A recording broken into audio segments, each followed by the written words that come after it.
Hello student, welcome to my YouTube channel Ibrahim Khan.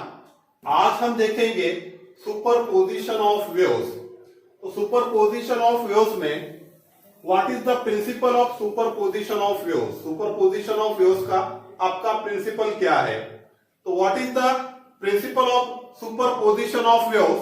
When two or more waves travelling through the medium, when two or more wave traveling through the medium arrive at a point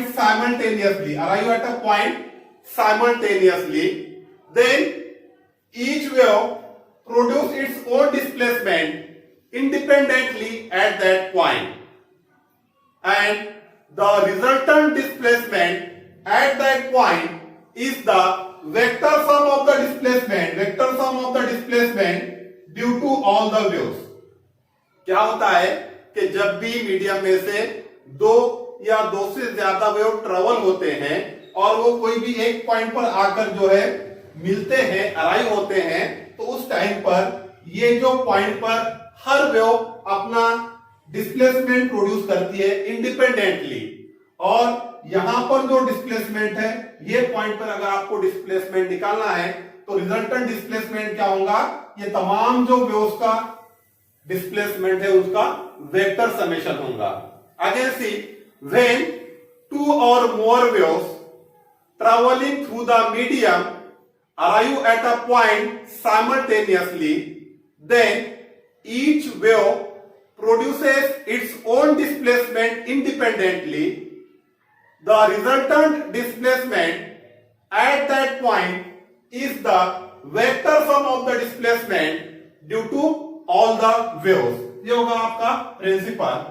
now हम निकालेंगे यहां पर the resultant amplitude of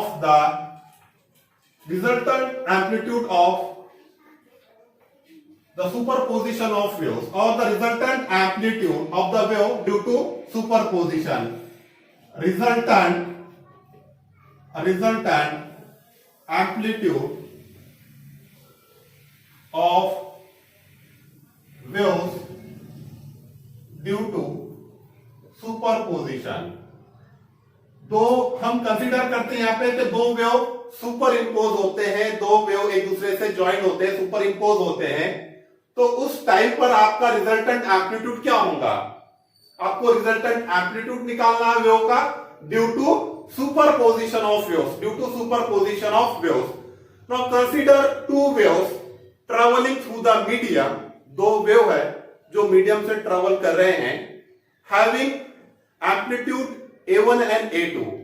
उसका amplitude different amplitude से travel कर रहे हैं। पहली का A1 है, दूसरी का एम्पलीट्यूड A2 है, and they are differ in phase by 5। और दोनों का फेस डिफरेंस कितना है? 5 है। दो वेव मीडियम से ट्रेवल कर रहे हैं, पहली का एम्पलीट्यूड A1 है, दूसरी का A2। बुक में कैपिटल A1 A2 भी दिया हुआ है, ये भी ले सकते हैं आप। और उनका जो फेस डिफरेंस है, they are differ in phase by 5, it having the same frequency. Consider two waves having different amplitude A1 A2 having same frequency and they are differ in phase by 5, and now at x is equals to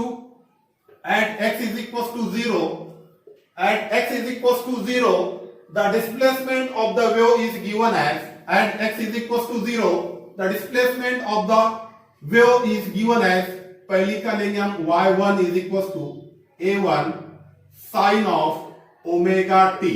first wave का displacement कब? When x is equal to 0। A1 आपका amplitude है।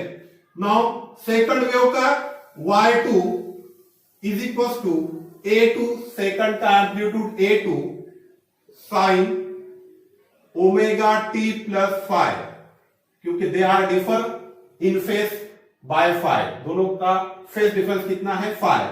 तो y2 is equal to A2 sine omega t plus 5।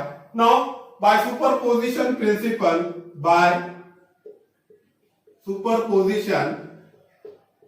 of waves by superposition principle of the waves. Now what is resultant displacement? The resultant displacement is given as y is equals to y1 plus y2. By the superposition of the wave, the resultant displacement is given as y is equals to y1 plus y2. y is equals to y1 कितना है आपका? That is a1 sin omega t plus what is y2? a2 sin of omega t plus phi. Okay. Now therefore y is equals to a1 sin omega t plus a2. Now what is sin a plus b? sin a plus b का formula क्या है? sin a cos b plus cos a sin b. तो sin omega t cos phi plus cos omega t sin phi. sin phi ये formula है sin a plus b का. sin omega t cos phi plus cos omega t sin phi.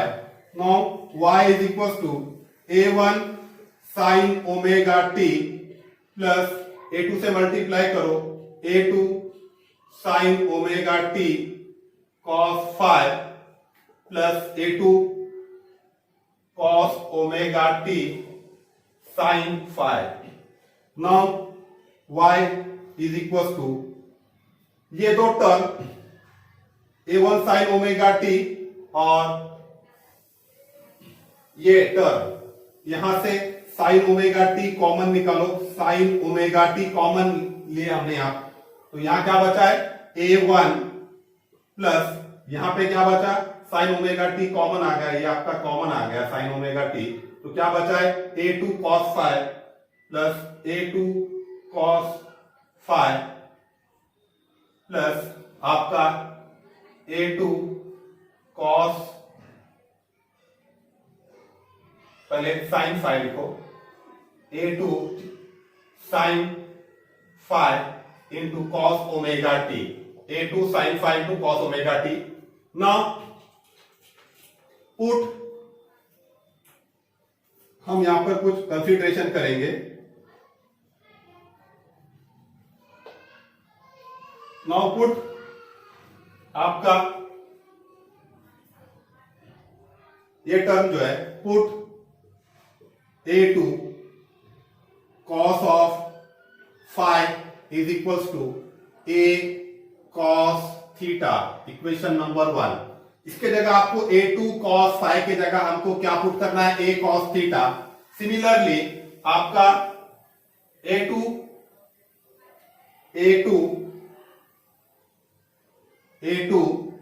sin phi, a2 sin phi is equals to a2 sin phi is nothing but your a.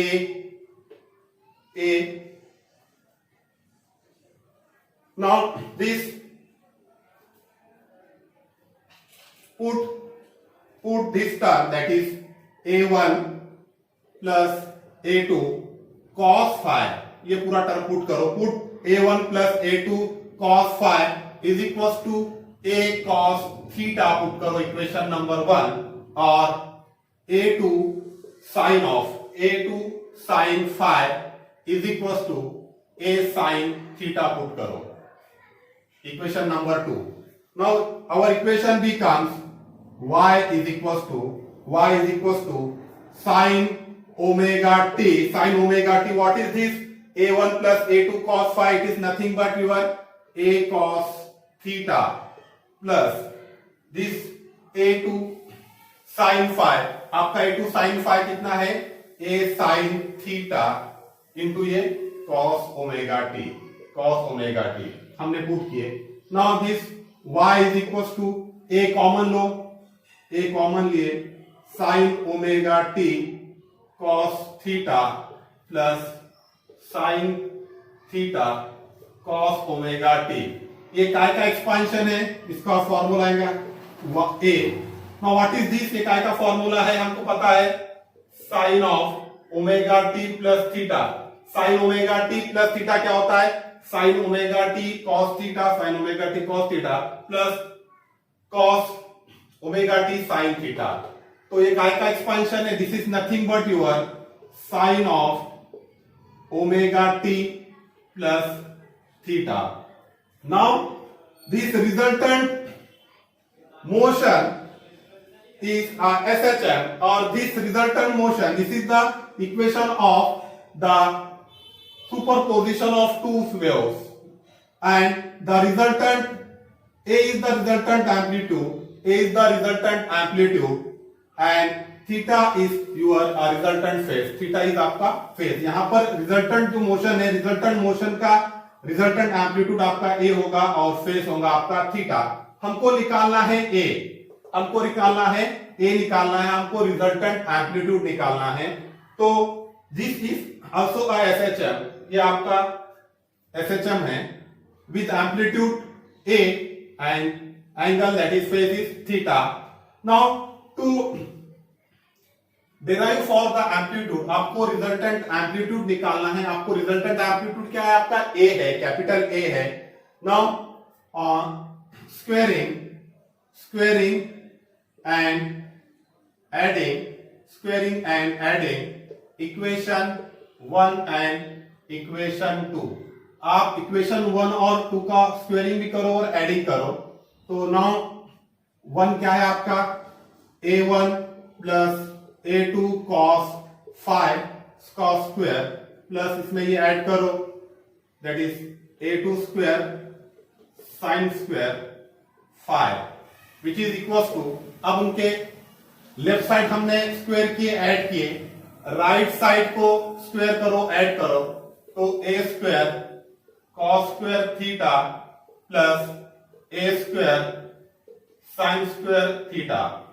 Now उसका expansion करो A plus B square, तो आपका A1 square plus twice A1 A2 cos 5 plus second का square, तो A2 square cos square of 5 plus आपका A2 square sine square of 5 is equal to, यहां से A square common लो तो bracket में क्या बचेगा आपका cos square theta plus sine square theta, sine square theta and sine square theta plus cos square theta 1 होता है।